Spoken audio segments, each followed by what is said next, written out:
Bonjour à tous. Aujourd'hui, je vais vous parler des youtubeurs, youtubeuses, des influenceurs, des chercheurs de vérité qui ont créé une chaîne sur YouTube et qui, je trouve, sont conscients de certaines choses, en tout cas, sont dans une recherche de vérité à leur échelle, à leur compréhension, à leur expérience, à leur vécu. Et je les trouve très intéressants. Il y a beaucoup de nourriture, de matière pour se nourrir, pour évoluer, pour comprendre. Je ne suis pas d'accord avec tout ce qu'ils disent, mais je trouve qu'il y a des points communs, il y a un fond qui est commun. Et je vais expliquer dans cet audio justement le pour et le contre, le plus et le moins, pas le contre, mais plutôt le plus et le moins de ce contenu que proposent ces êtres-là, ces éveilleurs de conscience et ces chercheurs de vérité.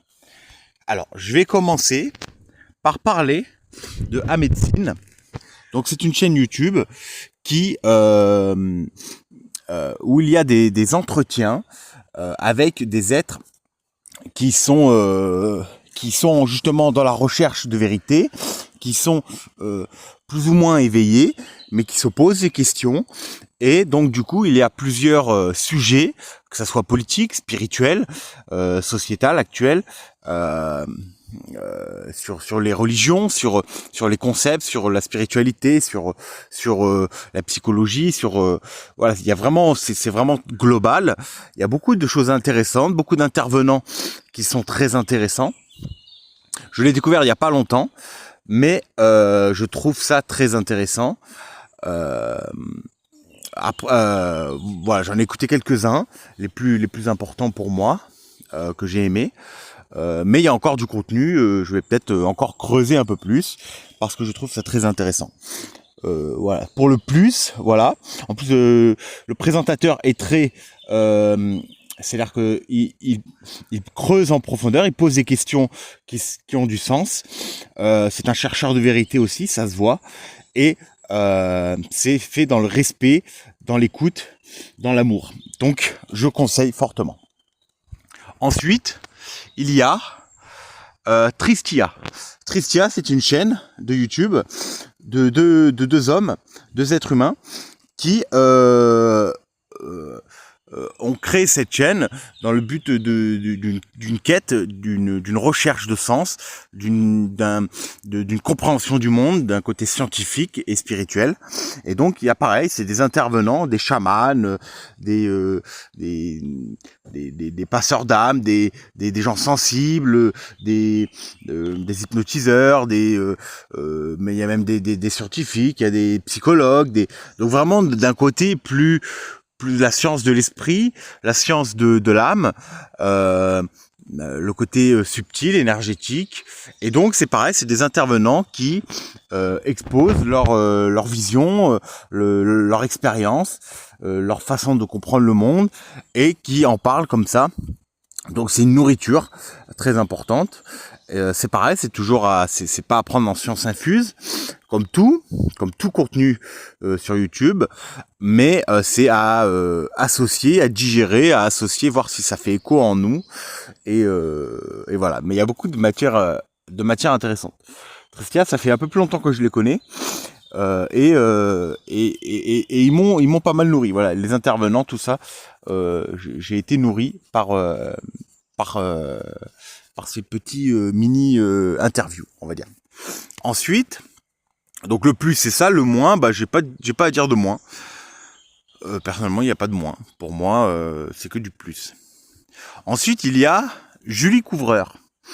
Julie Couvreur, c'est une nana, une femme qui du coup est à la recherche de vérité, et elle est plutôt basée sur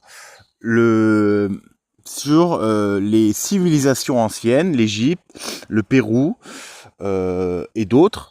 Et en fait, elle a fait un constat que par ses yeux, et il y aura un audio sur ça d'ailleurs, mais que l'enseignement qu'on nous enseigne à l'école, ce qu'on nous dit à l'école, ne colle pas avec la vérité visuelle en fait, qu'il y a quelque chose qui cloche, et donc elle essaie d'éveiller les consciences pour faire dire qu'il y avait une civilisation beaucoup plus avancée antérieurement à la nôtre, donc on serait dans une chute plutôt que dans une évolution, et qu'aujourd'hui on serait l'homme moderne, c'est-à-dire l'homme nouveau, plus intelligent qu'avant, et qu'avant c'était on était sauvages sans aucune civilité et connaissance, et que maintenant on est l'homme au top, tout en haut, alors qu'en fait c'est tout l'inverse. Et donc elle propose cette vision-là. Et je trouve ça très intéressant. En plus, elle fait elle-même ses voyages, donc c'est-à-dire que c'est du contenu où elle va elle-même observer les choses. Donc c'est du contenu vivant, une analyse vivante, et voilà. Donc je trouve ça très intéressant. Donc c'est vraiment du grand plus. Mais j'ai un petit moins à lui dire, et de ce que j'ai constaté, c'est que du coup pour moi elle est un peu trop, elle manque un peu de symbolisme. C'est-à-dire que pour moi elle prend un peu trop les choses à la lettre, et par exemple quand elle parle d'extraterrestres, elle va parler d'extraterrestres tels qu'on les voit dans les films, ou tels qu'on a appris d'une vision globale, c'est-à-dire un petit homme vert ou même plus grand, enfin bref, l'apparence on s'en fout, mais quelqu'un qui viendrait d'une autre planète, qui viendrait sur Terre avec son vaisseau spatial, coloniser la Terre, faire du coup des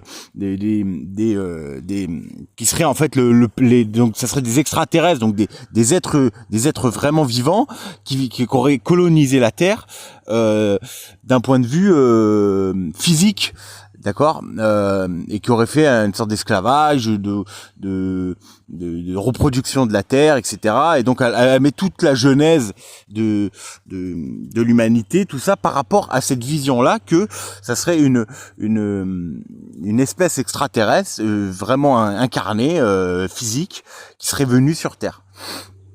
Moi, c'est vrai que moi j'ai un peu du mal avec cette vision-là. Pour moi, il y a de l'extraterrestre, d'accord, et on a essayé de les représenter par des symboles, par des images physiques, mais ça serait des extraterrestres qui viendraient du coup d'une autre dimension, de la dimension spirituelle. Donc c'est une dimension extraterrestre. Donc ce n'est pas de la Terre, mais c'est extraterrestre. Et donc ça serait des êtres là qui seraient venus s'incarner sur Terre avec plus ou moins des formes différentes.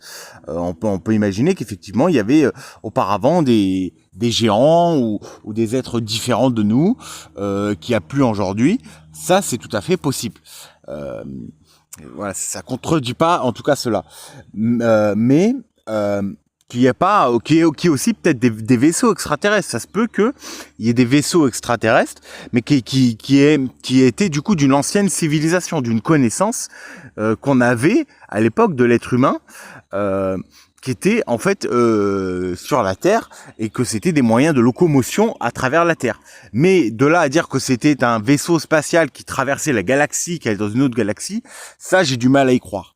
Voilà, qu'il y ait des vaisseaux ronds qui allaient d'un point A à un point B dans sur la Terre, ça je peux le comprendre. Après, peut-être, ce n'est pas ce que je dis, ce n'est pas forcément vrai. Je ne sais pas. Je n'ai jamais eu justement d'expérience physique avec les extraterrestres, à part le côté dimension spirituelle. Où ça, je sais que ça existe, mais après les extraterrestres purement physiques d'un autre monde, etc. Voilà, pour moi, je mets vraiment un point d'interrogation sur ça, et je ne certifierai pas certaines choses parce que c'est quelque chose que je ne peux pas, je ne peux pas observer, ni même digérer, ni même sentir, ni même vivre avec mes sens, comprendre, parce que c'est quelque chose qui est de l'ordre d'une hypothèse, d'une éventuelle hypothèse, mais voilà, pour moi on peut pas certifier ce genre de choses parce qu'on peut pas le goûter, on peut pas faire une expérience dessus. Donc voilà, pour le petit point négatif. Mais dans l'ensemble, il y a de la bonne nourriture, donc je conseille. Ensuite, il y a David Lefrançois. Donc David Lefrançois, c'est un être humain qui est spécialiste dans les neurosciences. Cette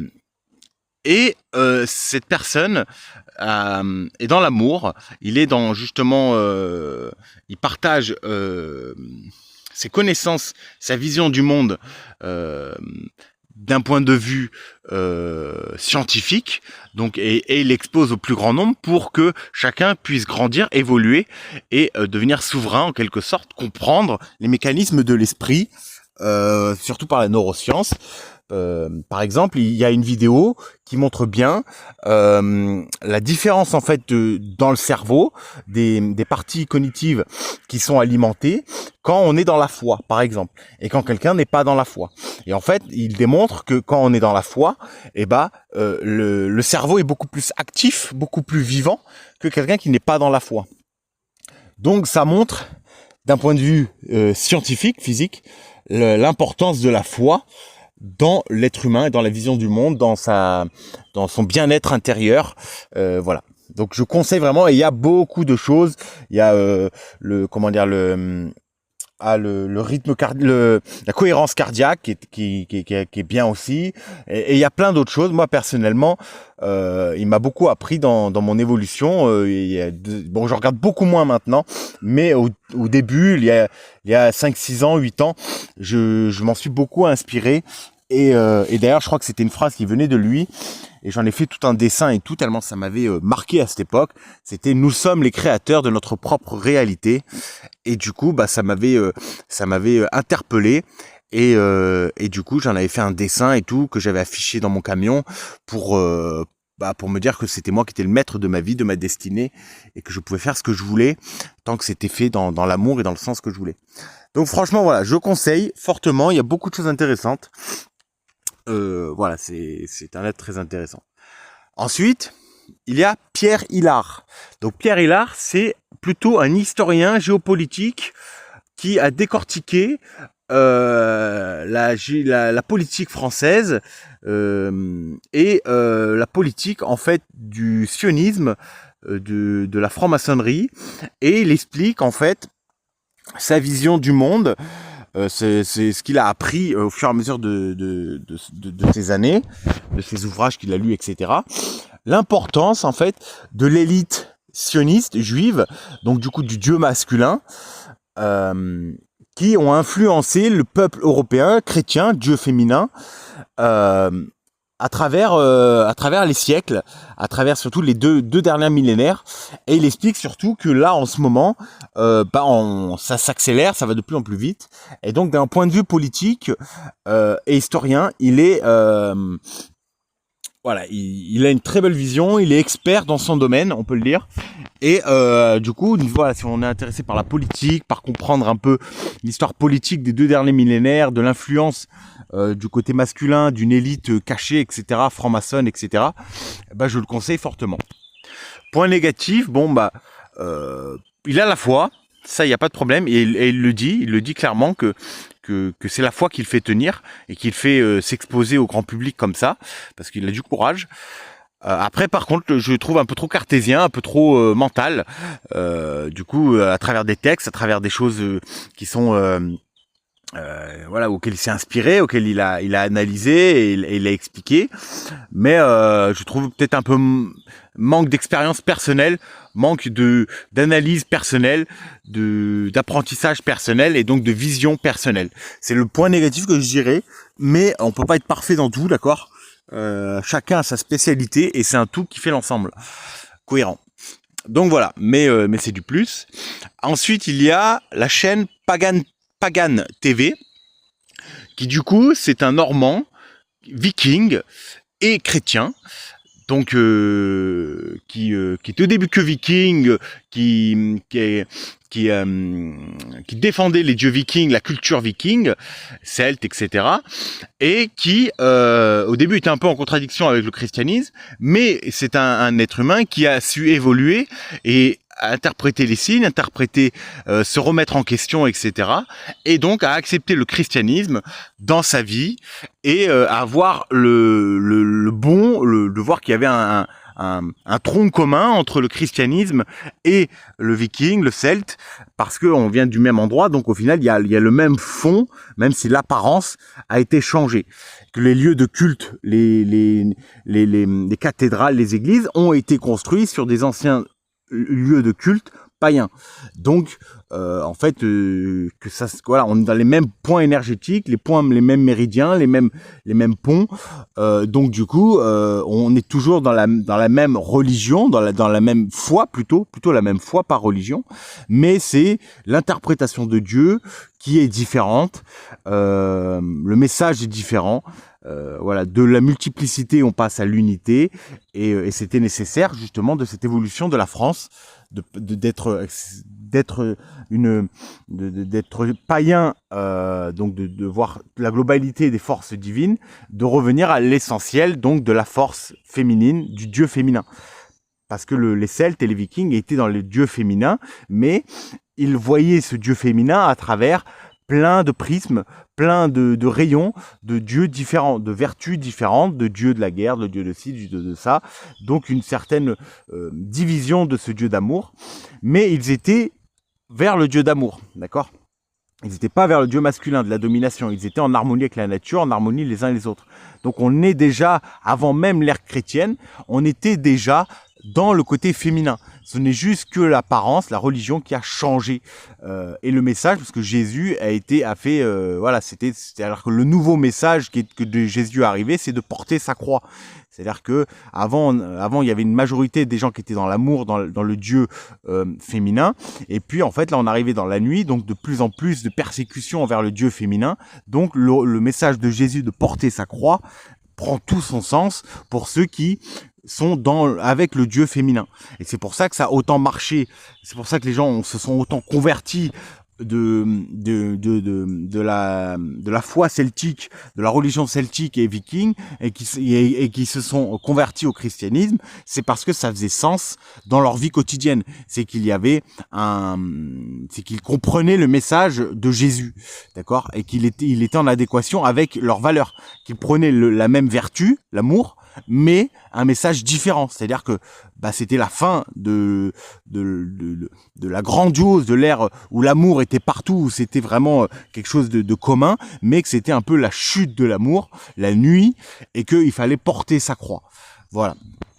Donc Pagan TV, voilà, il parle de la civilisation viking, celtique, les dieux, etc. Il fait des descriptions des cathédrales, des runes celtiques, vikings, avec des significations. Et il montre que les bâtiments, il y a un lien en fait avec l'ancienne religion qui était viking, qui était celtique. Et il le démontre dans ses vidéos, et je suis d'accord avec lui, parce que c'est le fond, c'est la racine de la chrétienté française, c'est bien les Vikings, les Celtes, les Normands, hommes du Nord. On est bien d'accord. On vient bien parce que si on peut prendre et rapidement mais vraiment très rapidement. On va dire, s'il y avait une source qui arrivait sur la Terre, un point lumineux qui s'est après se propager sur toute la Terre, pour moi, ça serait au pôle Nord. Et au pôle Nord, il y aurait l'Atlantide, qui pour moi, ça serait j'en ferai un audio spécifique sur ça, mais pour moi, l'Atlantide est au pôle Nord. Ça serait en fait le point central de la lumière qui viendrait sur le continent au pôle Nord. Et à partir de là, partirait jusqu'au pôle sud, le point négatif. Donc le pôle plus, ça serait le pôle nord qui prendrait l'énergie créatrice divine d'amour, et qui amène jusqu'au pôle négatif, le pôle moins, et puis qui reviendrait au centre et qui repartirait. Tel vraiment un aimant, quoi. Un truc voilà, une énergie qui est vivante, du coup. Et donc c'est pour ça que les peuples du Nord qui se rapprochent du pôle Nord sont plus connectés à l'amour que les peuples qui sont un peu plus bas. Ça veut pas dire qu'ils sont moins, mais ça veut pas dire que ceux qui sont dans le sud sont pas dans l'amour, mais on va dire que la source viendrait plus du nord, donc qu'il y aurait plus cette connexion quand on est au nord en fait. On serait plus dans l'âme quand on serait au nord et un peu plus dans le mental quand on serait au sud. Mais voilà, c'est pas du tout au tout. Mais voilà, ça veut dire que il y a plus d'énergie dans le nord, vers le pôle nord, que vers le centre par exemple. Voilà. Donc bon voilà, je termine, je close cet aparté et du coup donc ça aurait du sens que la religion, la civilisation viking aurait colonisé la France et qu'il y aurait du coup c'est une grande civilisation qui était dans la vertu, l'amour et voilà, et donc il explique plein de liens là-dessus. Pendant un temps j'écoutais, maintenant j'écoute un peu moins. Il y a longtemps j'ai écouté plutôt, maintenant j'écoute moins parce que j'ai appris ce que j'avais à apprendre de lui, de son analyse. Peut-être que je reviendrai de temps en temps, je regarde voir ce qu'il propose. Voilà, si ça m'intéresse, je regarde, si ça m'intéresse pas, je regarde pas. Mais maintenant je vais passer au point négatif. Je trouve quand même un peu trop dans le masculin justement, un peu trop dans la critique facile, un peu trop dans le victimisation, un peu trop dans le je suis comment dire, je suis comment dire, le seul défenseur de la vraie religion, de la vraie donc un petit côté orgueil quand même, ça se sent un peu, voilà, mais c'est un chercheur de vérité, hein, avec une conscience, c'est pas quelqu'un qui va dans les apparences, il va quand même creuser, donc c'est un chercheur de vérité, il est dans l'amour et tout, mais il a un petit, voilà, il a il défend son apparence, il défend sa notoriété, il défend voilà un peu donc c'est bien de se défendre sa notoriété, défendre son image et tout, il n'y a pas de problème, mais voilà, il y a un petit ego quand même, il y a un petit ego et on le pique assez vite, il peut réagir assez vite dans les tours, et ça se sent. Et mais ça n'empêche pas que son contenu est plutôt authentique et intéressant. Mais voilà, l'être derrière a encore du chemin à faire, surtout intérieur, plutôt psychologique, plutôt le lien avec les autres, je pense, de retrouver vraiment l'amour universel, le lien universel avec les autres, pour qu'il puisse grandir. Je pense, ce n'est que mon interprétation. Bref, je tourne la page. La dernière personne que je conseille, dernière chaîne YouTube que je conseille, c'est Psy à la maison. Qui du coup, c'est une nana, une femme, zèbre, donc HPI, au potentiel intellectuel émotionnel. Du coup, ça veut dire c'est d'un point de vue spirituel, ça serait une âme incarnée un peu plus évoluée, avec un peu plus de conscience, d'accord, que les autres, déjà, comme ça, qui seraient venus sur Terre parce qu'elle avait un peu plus de conscience. Voilà, ça on peut pas, voilà, c'est la nature des choses. Ça veut pas dire qu'elle est mais elle est meilleure, et elle va jamais se dire meilleure que les autres, mais il faut reconnaître que il y a des êtres qui ont plus de talent que nous parce qu'ils ont plus travaillé que nous.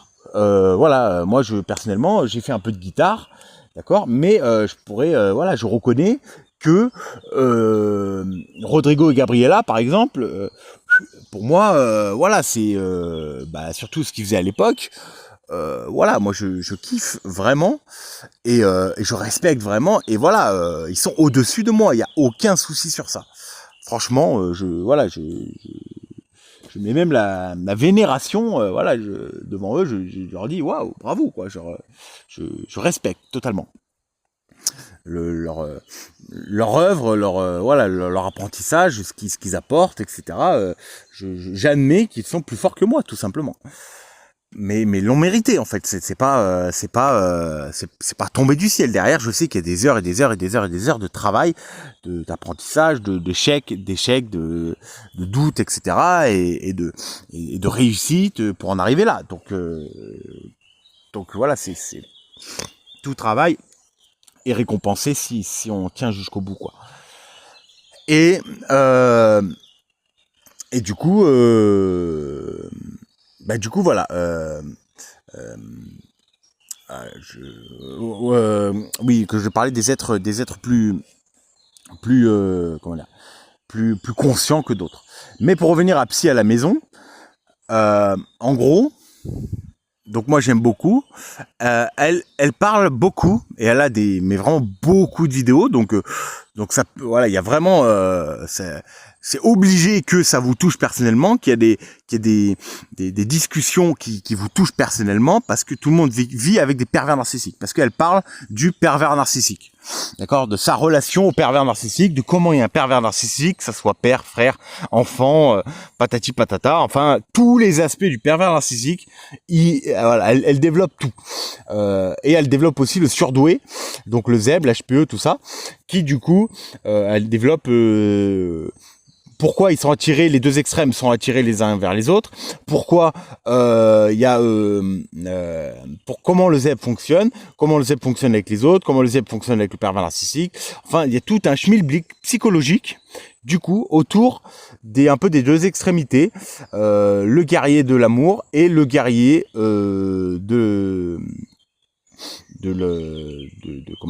la peur, de la haine, qui est le pervers narcissique, et le surdoué, le ZEB, tout ça, c'est le guerrier de l'amour. Ça serait ange et démon, entre guillemets, quoi, si on devrait vraiment voir comme ça, quoi.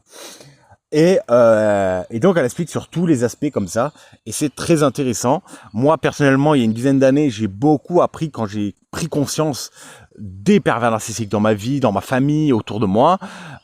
Elle était déjà présente sur les réseaux, et elle m'a grandement aidé à apprendre, à évoluer, à grandir, à dire stop, etc. Donc voilà, j'ai beaucoup regardé pendant un temps. Et une fois que j'ai tout compris, que j'ai vraiment compris les choses essentielles, que j'ai fait le tri dans ma vie, que je me suis fortifié, etc. Bon, aujourd'hui, je n'écoute plus. Mais je conseille à tous, en fait, il faut passer par cette chaîne pour grandir. Voilà, ça veut pas dire qu'il faut la regarder toute sa vie, parce qu'au bout d'un moment c'est toujours la même approche en fait. Voilà, c'est le point négatif, c'est que du coup, bon, elle s'est un peu enfermée dans ce côté-là, c'est-à-dire vraiment même si elle va un peu dans la spiritualité, ça reste très binaire, ça reste très pervers narcissique, surdoué, et il n'y a pas trop de recherche extérieure, d'autres liens extérieurs, que ce soit les civilisations, que ce soit les bâtiments, que ce soit l'actualité, que ce soit plein de choses. Elle ne met pas en lien avec son savoir, avec ses connaissances, et donc voilà. Pour moi, c'est très important. C'est comme voilà, il y a l'histoire, il y a la géographie, il y a la technologie, il y a le français, il y a l'anglais. Bah voilà.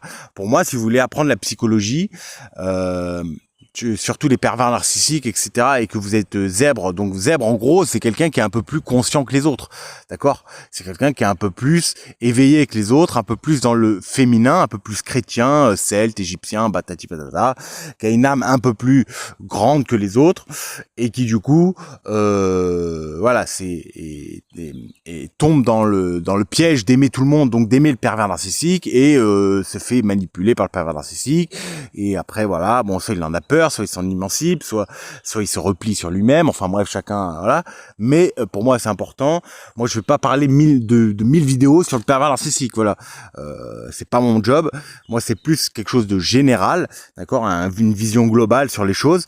Je vais pas aller en profondeur sur le pervers narcissique, sur les choses comme ça, sachant qu'il y en a qui ont fait le taf et qui le font très bien, et donc j'ai pas besoin de le faire. Donc je conseille Psy à la maison pour comprendre vraiment le côté pervers narcissique, psychologique, et surtout zèbre, donc aussi HPE, ceux qui sont un peu sensibles, etc., dans l'amour, etc. Donc elle traite très bien, parce qu'elle-même c'est une zèbre, et donc elle-même elle est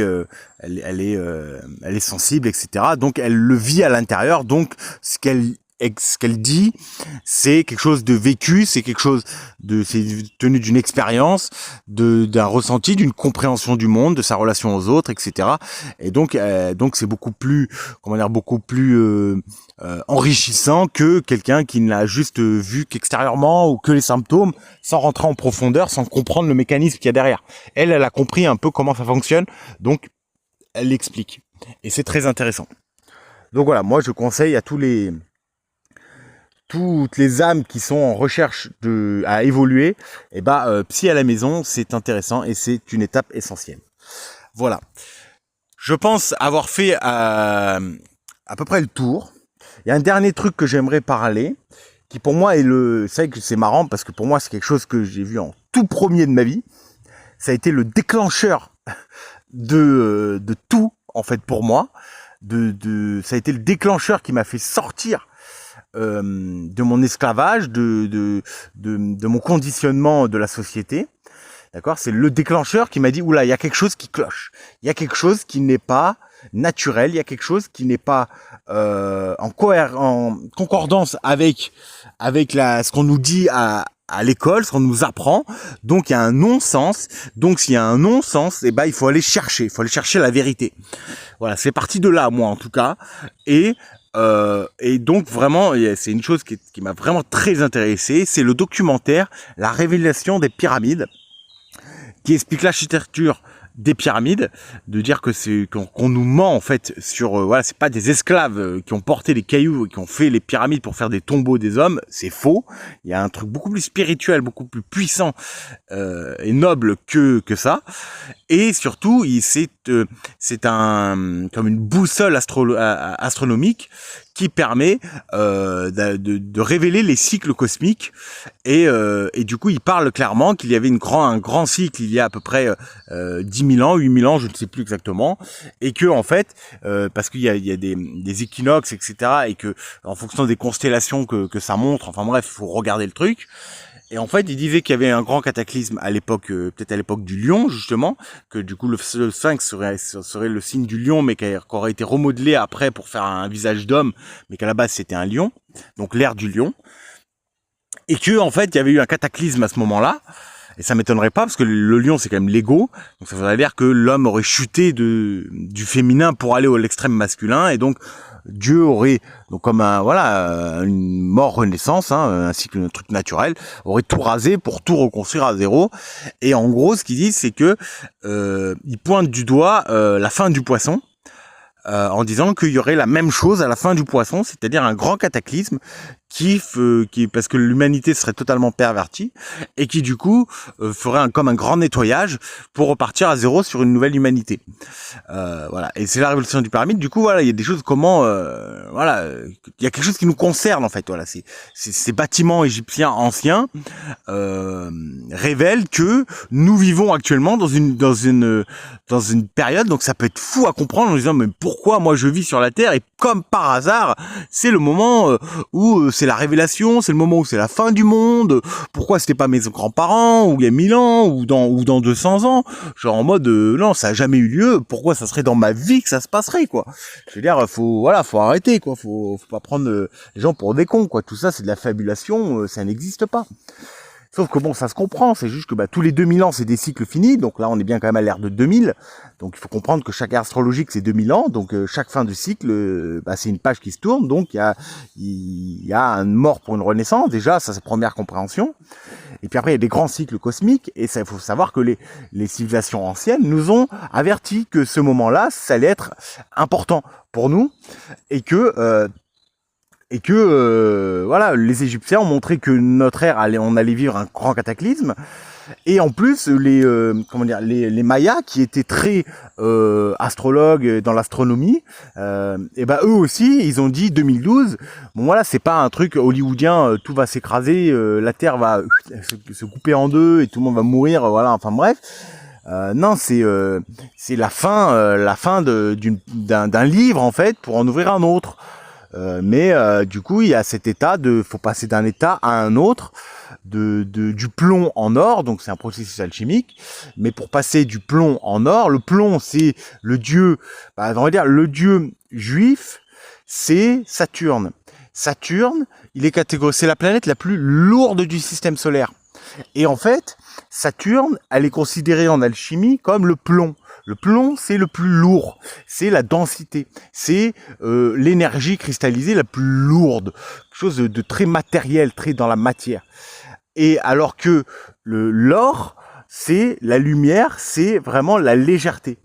Et bon, c'est la plume, c'est la plus légère, d'accord, on est bien d'accord, mais on va dire que l'or, c'est plus léger que le plomb.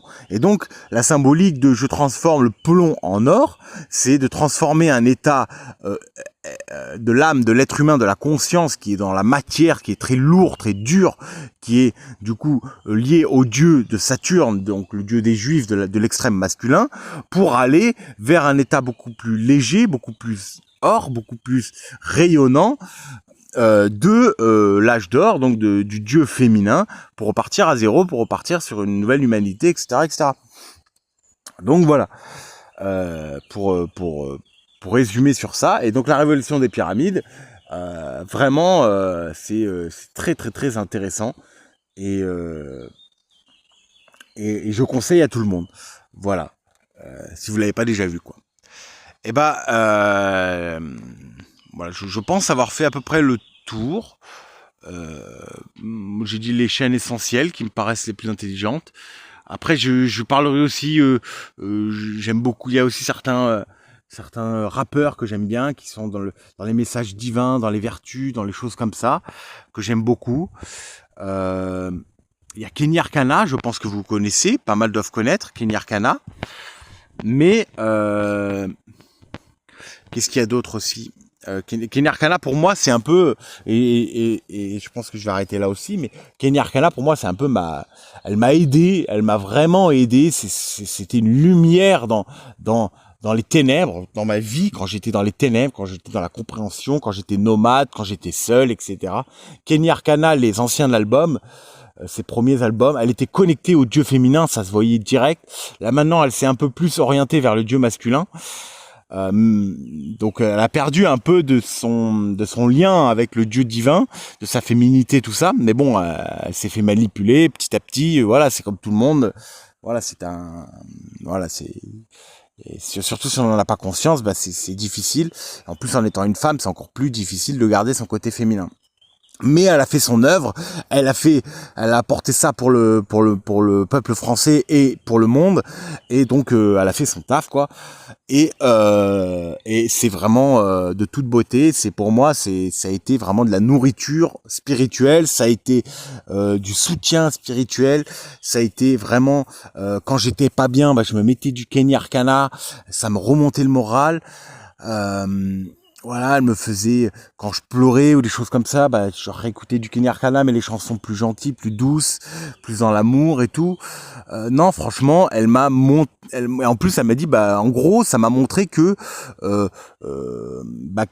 j'étais pas le seul à avoir une mission divine, à être poussé au cul pour dénoncer ce monde, pour essayer de faire éveiller les gens, pour essayer d'amener les gens dans l'amour, de donner le sens de la vie qu'on perçoit, etc.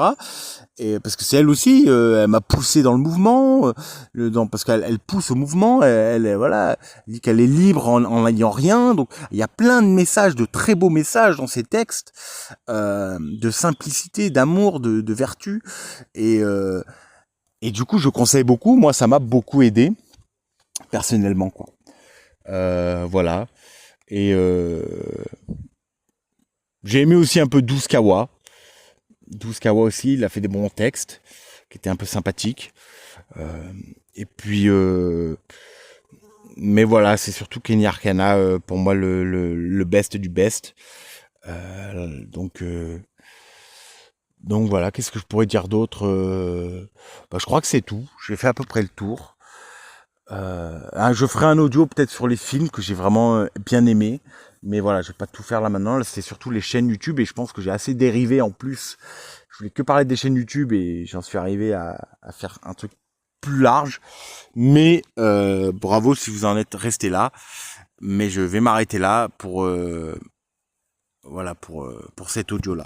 Je vous remercie, je vous dis bonne méditation, bonne journée. Voilà, reposez-vous bien, soyez tranquille. Tout va bien se passer. Et, et mangez des fruits et des légumes, que ça soit physique ou spirituel. Mais nourrissez-vous de bonne nourriture afin de grandir intérieurement. Voilà, je vous... Ciao.